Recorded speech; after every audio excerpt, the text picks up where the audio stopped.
동성 커플의 건강보험 피부양자 자격을 인정하는 법원의 판단이 나왔습니다. 현행법상 동성 커플은 법적 부부로 인정받지 못하는데요. 그런데 동성 커플이 법의 테두리 안에서 보호받을 길이 열린 겁니다. 자세한 내용 손정혜 변호사와 알아보겠습니다. 어서 오십시오. 안녕하세요. 네, 판결 내용을 짚어보기 전에 우선은 우리나라에서는 앞서도 나왔지만 현행법상으로 동성 결혼 인정하지 않고 있는 상황인 거잖아요. 네, 동성혼은 여전히 이 판결 이후에도 인정되지 않는다. 이 예. 판결도 이제 동성혼이라든가 사실혼 배우자의 지위를 인정한 것은 아니다라는 점을 말씀드리고 싶은데요. 우리 현행법상 그 규정이 이렇게 되어 있기 때문입니다. 민법에는 부부를 부부, 그러니까 한자로 표시하면 남편과 처라는 개념이기 때문에 네. 양성을 전제로 한 규정밖에 없는 것이고요. 헌법에도 혼인과 관련한 규정에 양성평등이라는 개념을 넣음으로써 양상을 전제로 하고 있기 때문에 이미 우리 대법원 판례에서는 확고하고 일관적으로 혼인은 남녀 간의 육체적, 정신적 결합으로 해석상 이 동성혼을 인정할 수는 없다라는 게 네. 명확한 판례였습니다. 어제 법원에서 나온 결과는 동성 결합, 상대방의 건강보험 피부양 자격을 인정하는 판결이 나온 거거든요.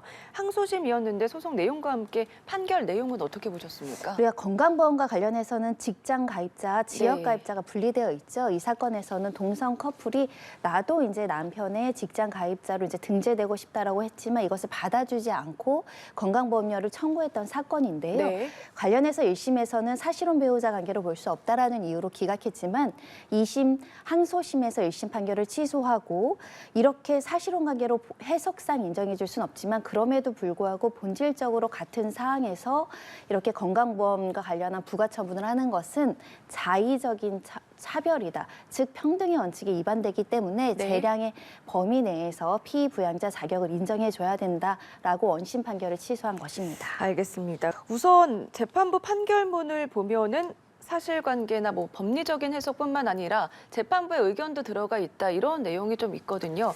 네, 이례적인 상황 아닙니까? 우리 사회가 나아가야 할 지향에 대해서 이제 가치관에 대해서 이제 일부 설시한 부분이 있는데요. 바로 소수자 보호에 대한 관점입니다. 표현은 이렇습니다. 네. 누구나 어떤 면에서 소수자일 수 있고 소수자 자체로 틀리거나 잘못된 것일 수는 없다.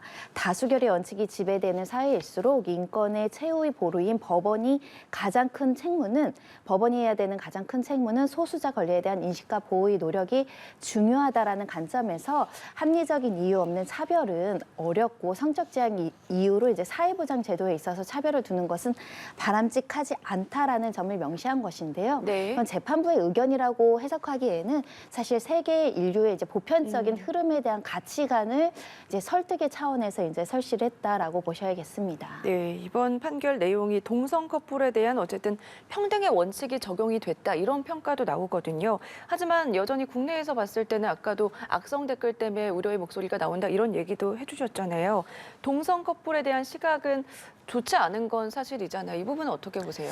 일단은 조금 시간이 좀 필요할 것 같고 사회적인 어떤 공감대라든가 토론이 충분히 이루어져야 될 것 같습니다. 중요한 건 아직도 동성 결합 커플에 대한 혼인 신고는 이제 각하 판결이 났었죠. 혼인 신고 네. 자체도 되지 않고 별다른 법적 지위를 보장받지 못하는 것은 분명합니다. 예를 들면 부부가 오랫동안 살면 재산 분할 청구권도 행사할 수 있고 죽게 되면 사망이나 여러 가지 국민연금이라든가 각종의 사회 보장 제도로 이제 배우자가 승계받거나 인정받을 수 있는데 현재까지는 아무리 동성 커플이 오래 산다고 하더라도 법적 테두리 안에서 어떤 사회 보장이든 법률적인 어떤 보호든 받지 못하는 건 아직은 명확하기 때문에 지금 뭐 전반적으로 동성혼에 대한 어떤 법률로서의 보호가 네.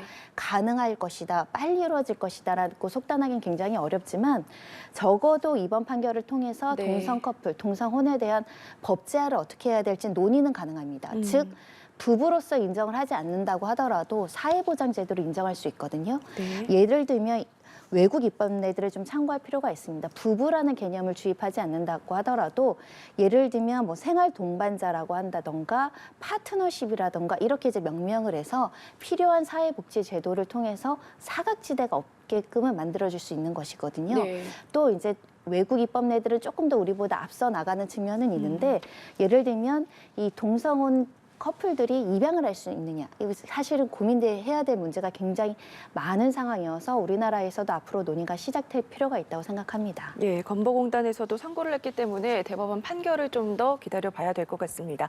네, 지금까지 손정혜 변호사와 함께했습니다. 고맙습니다.